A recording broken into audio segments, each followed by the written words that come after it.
અમે આપને એક બીજી પણ વિનંતી કરું કે આપ આમાં સફળ થાઓ અને ભગવાન આપને વિજય મોહર લગાવે અને એની સાથે સાથે આખો આ વિસ્તાર છે, આનો એક પ્રશ્ન છે. હું તો આ વિસ્તારનો તો ભગવાનભાઈના વિસ્તારનો વ્યક્તિ છું, પણ આ વિસ્તારનો એક મોટો પ્રશ્ન છે કે અહીંની જો નદીઓ ઊંડી થઈ જાય ને તો આ સેલનું પાણી બધામાં ફરી ન વળે. એટલે આજના દિવસે આ બામણાસા ઘેડ અને આખા ઘેડ વતી, હું આ ઘેડનો જમાઈ પણ છું, એટલે એ વતી પણ હું આપને એક પ્રાર્થના કરું કે આપનો વિજય અમે ભીડભંજન મહાદેવજીને ભાગવતજીને સાક્ષીમાં રાખીને કે આપનો વિજય થાય અને પ્રાર્થના કરીએ કે આપના વિજય પછી પહેલું આપ શ્રી ગણેશ આ નદીઓનું કરજો, જેના કારણે લોકો એક મોસમ લઈ શકે.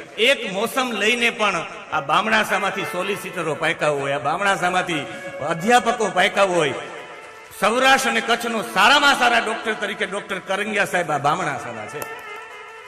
આમાંથી પાયકા હોય તો મને એવું થાય કે જો આ નાનકડી 2-2 વીઘાની ખેતીમાં એમાંય પાણી ફરી જાય, એમાંય સંઘર્ષ કરીને એટલું બધું લઈ શકતા હોય તો આને 2 મોસમો મળે. જો નદીઓ ઊંડી જાય તો ચોક્કસ કેમ ન મળે. તો આજના સમયે આપ પણ આ લોકોને અભય વચન આપી દો. આજે મારી કથાની વચ્ચે ભલે આપને બોલવું પડે તો આપ બોલો, પણ મને એવી ઈચ્છા થાય કે આ લોકોને તમે વચન આપો કે અહીંયા નદીઓ ઊંડી થાય અને 2-2 મોસમ લેતા થાય. એવા ભાવ સાથે હું આપને વ્યક્ત કરું કે આપ 2 શબ્દો રજૂ કરો ને આ બામણાસાનું કલ્યાણ થાય. આ ભીડભંજન મહાદેવની કથા, ભીડભંજન મહાદેવની કૃપા તમારા ઉપર વરસે, એવી સદભાવના સાથે આપ પોતાનો સદભાવ વ્યક્ત કરો. વ્યાસપીઠને વંદન કરું છું. થોડો અવિવેક પણ કરું છું કે કથા ચાલતી હોય જ્યારે ઈશ્વરની પ્રસાદી રૂપે કથાકાર મહાપુરાણની વાતો કરી રહ્યા હોય ત્યારે વચ્ચે બોલવું ઉચિત નહીં, પરંતુ જેવી રીતે કથાકારે કહ્યું કે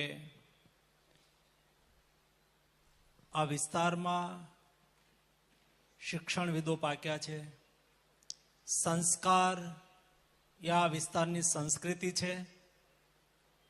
આ વિસ્તાર, આ મલકના લોકો એ પોતાની કર્તવ્ય નિષ્ઠા, મહેનત, પારાયણતા માટે પ્રસિદ્ધ છે. ત્યારે એમ પણ કહ્યું કે કોઈને 2 વીઘા જમીન હોય, 5 વીઘા જમીન હોય અને આ નદીઓના પાણી ફરી વળવાથી એમાં એક પણ પાક લેવો ઘણી વખત મુશ્કેલ થઈ જાય છે. હું ભારત સરકારના મંત્રી તરીકે નહીં, પરંતુ આપના આશીર્વાદથી હું સાંસદ તરીકે પાર્લામેન્ટમાં જઈશ. પરંતુ એટલું ચોક્કસ રીતે કહીશ કે સાંસદ બન્યા પછીનું મોદીજી વતી ગેરંટી આપું છું કે ઘેડ વિસ્તારની નદીઓ ઊંડી ઉતારવાની જવાબદારી અમારી છે. અને દોસ્તો, મોદી સરકારના મંત્રી તરીકે એ પણ કહીશ કે મોદીનો માણસ કોઈ ગેરંટી આપે તો એ ગેરંટી પૂરી કરવાની પણ ગેરંટી હોય છે. વ્યાસપીઠને પ્રણામ કરું છું. ધન્યવાદ. એ અમારા માટે ભીડભંજનની આ જ કૃપા છે કે આપે સૌથી વચ્ચે, બધાની વચ્ચે વચન આપ્યું છે.